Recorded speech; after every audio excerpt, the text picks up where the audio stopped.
Seeker, tonight I'll show you two choices that split futures. One buys silence, the other builds souls. I learned this the hard way, the night a single receipt changed a kid's life. And mine. Seeker, follow along. Our first story begins with Devin, a single dad, scrolling through discounts at 11 p.m. A familiar ritual for so many of us. He's a good father, he tells himself. He works hard, he provides. And tonight, he's about to provide the ultimate tablet for his daughter, Maya. It's on a flash sale, a steal. He imagines her face, that quick burst of joy. It feels like a win. But there's a problem, a quiet, nagging one. Tomorrow is the school science fair. Maya's presentation is on solar power. She has the facts down, but her voice, it falters. The remote school era, all those months of speaking to a screen instead of faces, it left a mark. Her confidence in speaking aloud is a flickering candle in the wind.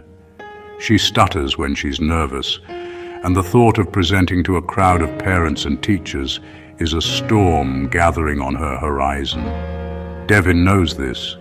He knows he should be helping her practice running lines, being her audience.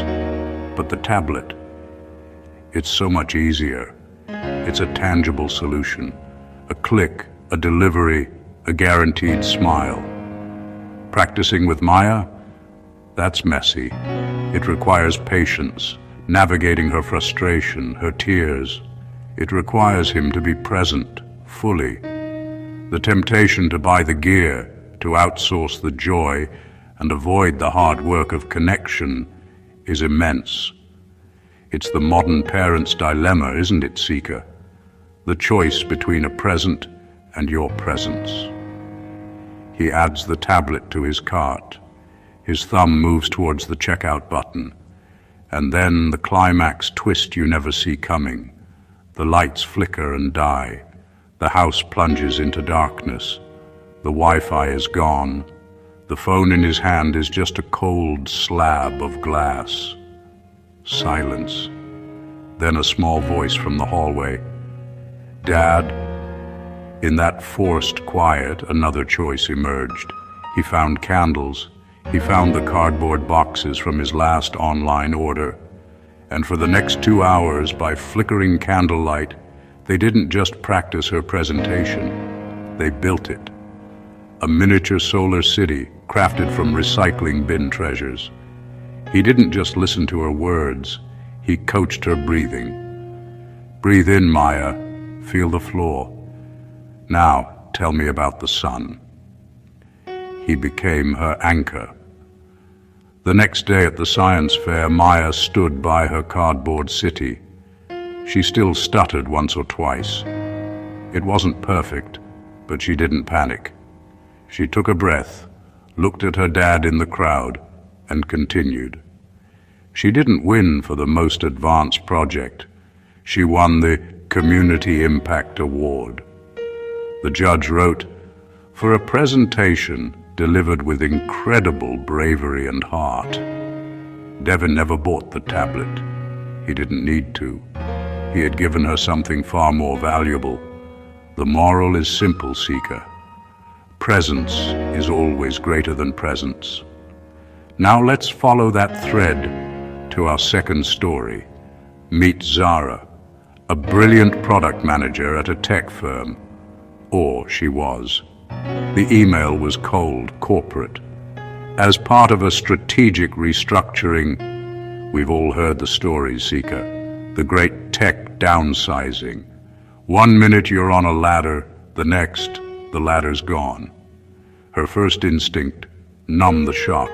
Retail therapy, a new wardrobe, expensive skincare, a designer bag she'd been eyeing. A way to feel in control when everything felt out of control. She grabs her keys, ready to fill the void with shopping bags. But as she walks out, she sees him, her neighbor's kid Leo, at a rickety card table. He's not just selling lemonade. His sign reads, lemons for laptops, help me fund my coding camp. And it hits Zara like a lightning bolt. It reminds her of her own beginning. A teenager fueled by cheap pizza and a burning desire to build something, anything, at her very first hackathon. That spark she hadn't felt in years of corporate meetings and performance reviews. She had a choice: the fleeting satisfaction of a new handbag, or this. She walked over to the stand. "How's business?" she asked.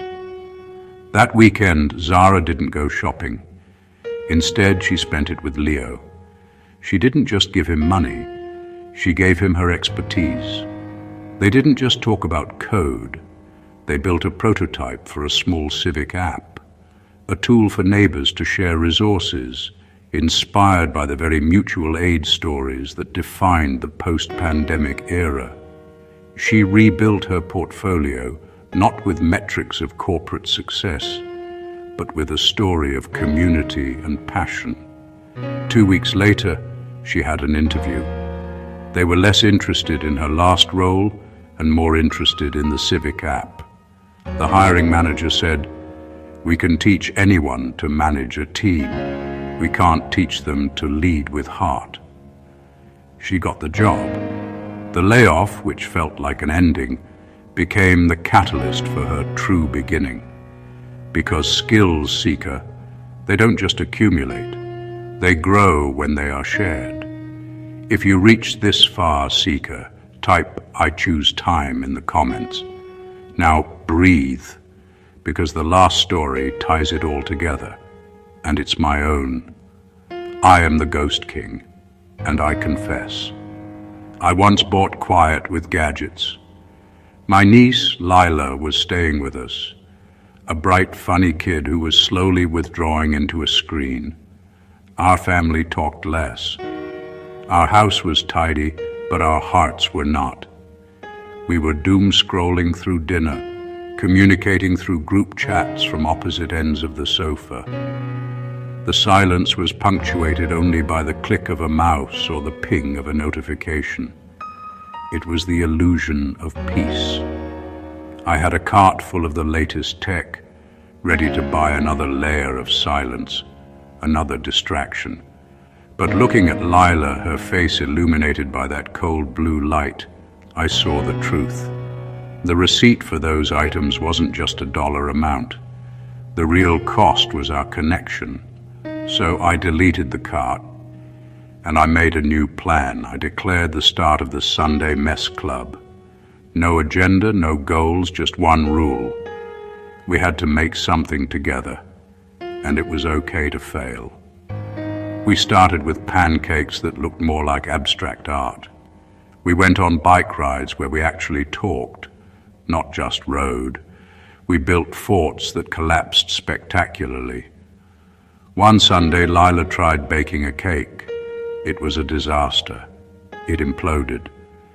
But instead of frustration, she looked at the sunken mess, and she laughed. A real deep belly laugh. She looked at me and said, "Let's try again." That was the turning point. Months later, Lila, the quiet girl who lived in her phone, organized a light-off night for our entire neighborhood. A picnic under the stars. No phones allowed. The main event? Everyone had to tell a 2-minute story about a time they failed. And after each story, everyone applauded. She had learned that connection isn't about perfection. It's about sharing our beautifully imperfect selves. The lesson that night was clear. Attention is the rarest and purest form of generosity. Attention heals. The receipt I almost paid wasn't for gadgets. The real transaction was my time, my attention, my presence. I chose the other receipt, the one that cost $0 but was worth everything. These stories, Seeker, Devin's choice in the dark, Zara's pivot on the pavement, my own messy Sundays, they all point to the same truth. You don't need a fatter bank account to raise a better kid, to build a better career, or to heal a broken connection. You need more time and less stuff. Each week I turn everyday choices into stories like these. Stories that train courage, connection, and calm in a world that wants you distracted. I drop new stories every week, every Sunday. Seeker, subscribe and stay. And you, the one still here, the one who felt something tonight, watch more of my videos. I drop new stories every week, so be sure to watch if you haven't yet. Choose the receipt that builds a life, not just a lifestyle. 2 receipts, 1 choice. What will yours be?